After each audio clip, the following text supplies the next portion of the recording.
સાહેબ એની આગળ ચર્ચા વિચારણા કરશે. હાજી.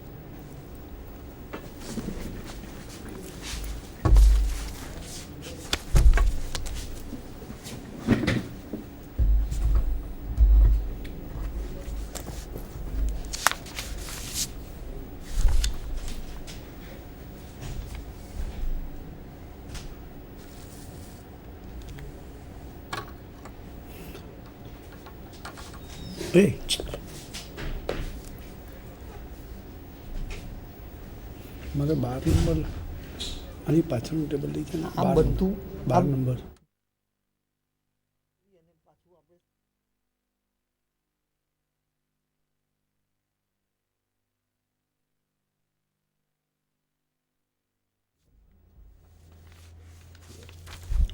નહીં.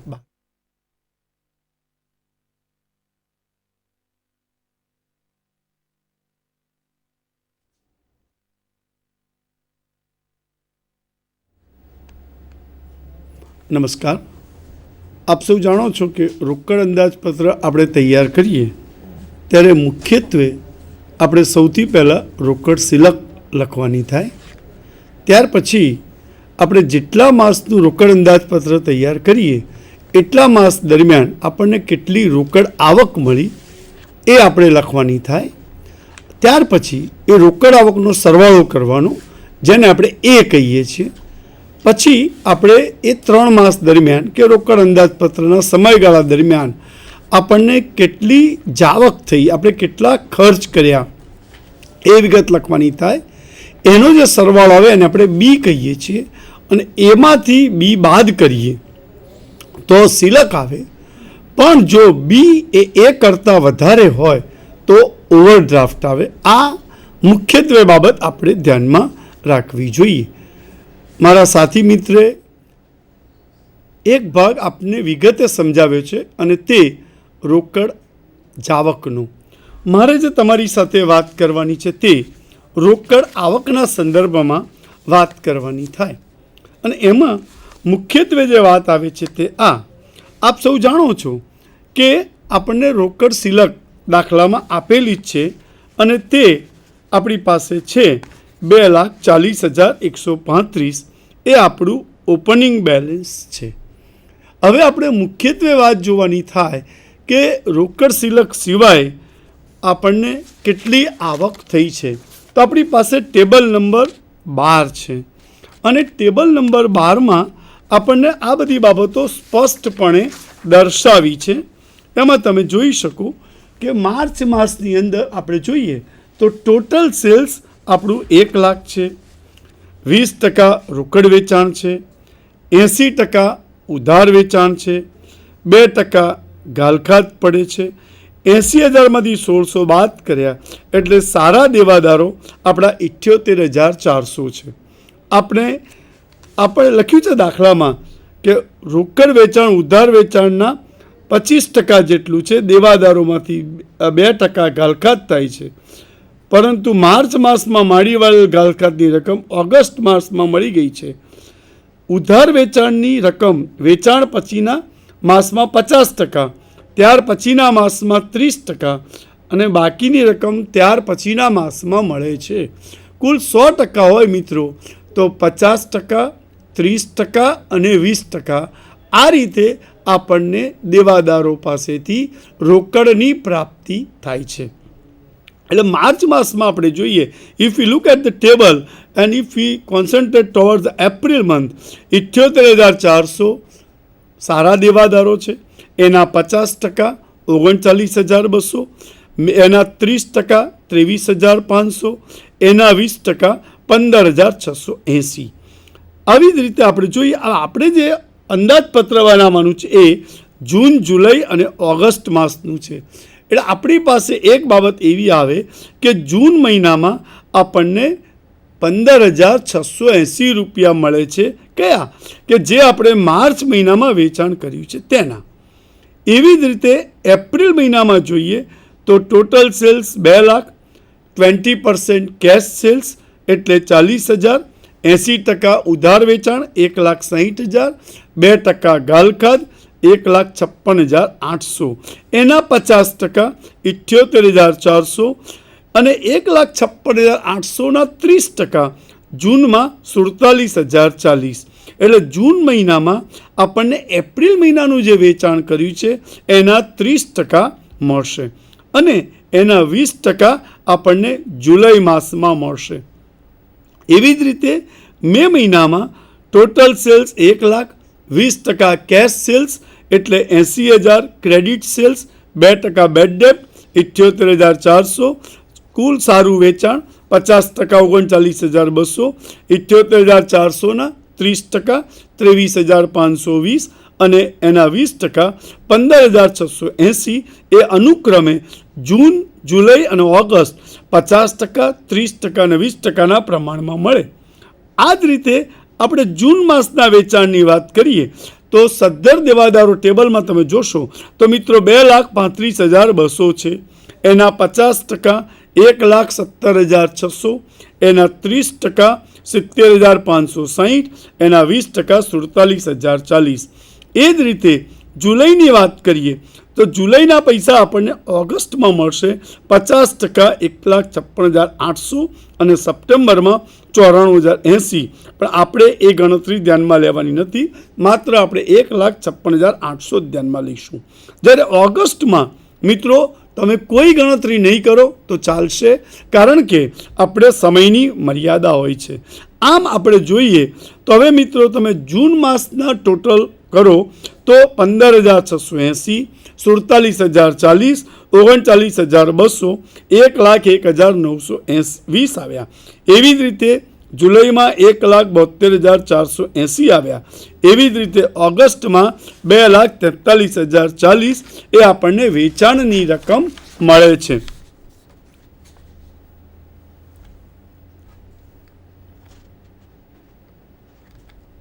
હવે આપણે કેશ બજેટ ઉપર જોઈએ મિત્રો તો મેં કહ્યું હતું કે ઓપનિંગ બેલેન્સ 2,40,135 આપણને આપ્યું છે. આપણે કેશ સેલ્સ શોધ્યું અને એ અનુક્રમે 60,000, 80,000 અને 40,000 આપણને મળ્યું. એમાં પણ આપણે કહી શકીએ કે આપણે કેશ સેલ્સ કેવી રીતે શોધ્યું. એઝ યુ નો આપણે જોઈએ તો એ આપણને આના ટેબલ ઉપરથી આપણને બહુ ક્લિયર કટ મળે કે 3 લાખનું જૂનમાં વેચાણ થયું, 20% પ્રમાણે 60,000, 4 લાખનું વેચાણ થયું, 20% પ્રમાણે 80,000, ઓગસ્ટમાં 2 લાખનું વેચાણ થયું, 20% પ્રમાણે 40,000. આ વાત મિત્રો ટેબલ ઉપરથી આપણને સ્પષ્ટ મળે અને જે વાત આપણે બતાવ્યું કેશ રિસિપ્ટની નીચે કે આપણને રોકડ વેચાણના 60,000, 80,000 અને 40,000 મળ્યા. પછીની વાત આવી કે દેવાદારો પાસેથી આપણને કેટલી રકમ મળી. તો એ વાત પણ આપણે બહુ ક્લિયર કટ લખી કે આપણને દેવાદારો પાસેથી જૂન, જુલાઈ અને ઓગસ્ટમાં કુલ કેટલી રકમ મળી. હમણાં જ મેં તમને સરવાળો કરીને બતાવ્યું કે 1,01,920 રૂપિયા એ આપણને જૂનમાં મળ્યા. કેવી રીતે? તો માર્ચના 20% 15,680, એપ્રિલના 47,040 અને મેના 39,200. એમ 1,01,920 રૂપિયા આપણે જૂન માસમાં બતાવ્યા. જુલાઈની અંદર એપ્રિલનું વેચાણ જે છે એના 31,360, મેનું વેચાણ છે એના 30% લેખે 23,520, જૂનનું જે સદ્ધર દેવાદારો છે 2,35,200 એના 50% એટલે 1,70,600. એટલે અલ્ટિમેટલી આપણને 1,72,480 રૂપિયા જુલાઈ માસમાં મળ્યા. જ્યારે ઓગસ્ટની અંદર આપણે પરિસ્થિતિ જોઈએ તો વી કેન સે કે મેના 15,680 મળ્યા 20% પ્રમાણે, 78,400 સારા દેવાદારો છે, સદ્ધર વેચાણ છે, 15,680. આના જૂનમાં 2,35,200 છે, એના 30% પ્રમાણે 70,580 અને જુલાઈમાં 3,13,600 છે. એ જુલાઈ માસમાં વેચાણ કર્યું એના નાણાં પછીના માસમાં એટલે 50% 3,13,600ના એટલે 1,56,800 એ આપણને ઓગસ્ટ માસમાં મળે. આમ 1,01,920, 1,72,480 અને 2,43,040 એ આપણી કેશ રિસિપ્ટ થઈ. હવેની વાત આવે છે ને તે કે ભંગારનું વેચાણ. આપણને દાખલામાં લખીને આપેલું છે કે ઉત્પાદિત એકમોના 10% જેટલા એકમોનો બગાડ થાય છે અને તે જે તે મહિનામાં જ એકમ દીઠ ₹10ના ભાવે ભંગારથી વેચી દેવામાં આવે છે. એટલે એ વાત પણ અહીંયા આગળ આપણને ક્લિયર પટેલ સાહેબે સમજાવેલી જ છે કે જ્યારે આપણે સેલ ઓફ સ્ક્રેપની વાત કરીએ ત્યારે એના 10% એ આપણને મળે છે. અને એ અહીંયા આગળ આપણે જોઈએ તો બેઝિકલી આપણને ટેબલ નંબર 8માં એ વાત બતાવેલી જ છે. અને એમાં આપણે જોઈએ કે જૂનમાં 170 યુનિટ સ્ક્રેપ થયા કારણ કે યુનિટ પ્રોડ્યુસ 1700 હતા. જુલાઈમાં 1900 થયા એના 10% 190 અને ઓગસ્ટમાં 1200 થયા એટલે એના 10% 120. આ રીતે આપણે ટોટલ સેલ ઓફ સ્ક્રેપ શોધ્યું અને એના ₹10 ઉપજે છે. એટલે 1700 ગુણ્યા 10, 190 ગુણ્યા 10 અને 120 ગુણ્યા 10. આ રીતે આપણે ₹1200 મેળવ્યા. હવે પછીની વાત આવે છે ને તે કે બેડ ડેપ્ટ રિકવરી, ગાલખાદની વસૂલાત. તો જ્યારે આપણે બેડ ડેપ્ટની વાત કરીએ છીએ ત્યારે અહીંયા આપણે એમ કહેવું જોઈએ કે બેડ ડેપ્ટ્સ એ આપણે બેઝિકલી જોઈએ તો ₹3200 છે. 2% બેડ ડેપ્ટ. હવે અહીંયા આપણને કહ્યું છે કે દેવાદારોમાંથી 2% ગાલખાદ થાય છે, પરંતુ માર્ચ માસમાં માડી વાળેલ ગાલખાદની રકમ ઓગસ્ટ માસમાં મળી ગઈ છે. એટલે માર્ચ માસમાં આપણે જે ગાલખાદની રકમ માડી વાળી એ આપણને ઓગસ્ટ માસમાં મળી ગઈ છે. એનો અર્થ એવો થયો કે માર્ચ માસમાં તમે જુઓ ટેબલ નંબર 12માં પહેલી જ વિગત તો એ બેડ ડેપ્ટ્સમાં ₹1600 લખ્યા છે અને એ ₹1600 એ આપણને ઓગસ્ટ માસ દરમિયાન મળી ગયા છે. આમ મિત્રો આપણે આવકની જો વાત કરીએ તો વી કેન સે કે આપણી કુલ આવક 4,03,755 જૂન માસમાં, 2,61,060 જુલાઈ માસમાં અને 2,25,840 ઓગસ્ટ માસમાં. એમાંથી આપણે જો જૂન માસની જાવક બાદ કરીએ તો આપણું બેલેન્સ 6,680 આવે છે. That is good balance plus balance અને એ આપણે જુલાઈમાં બતાવીશું. પણ મારા સાથી મિત્રએ કહ્યું એમ કે જુલાઈ માસમાં આપણે શું છે કે એ ઇઝ લોઅર ધેન બી. અની આવક કરતાં બની જાવક વધારે છે. And when B is higher than A, then naturally the balancing figure is to be treated as overdraft.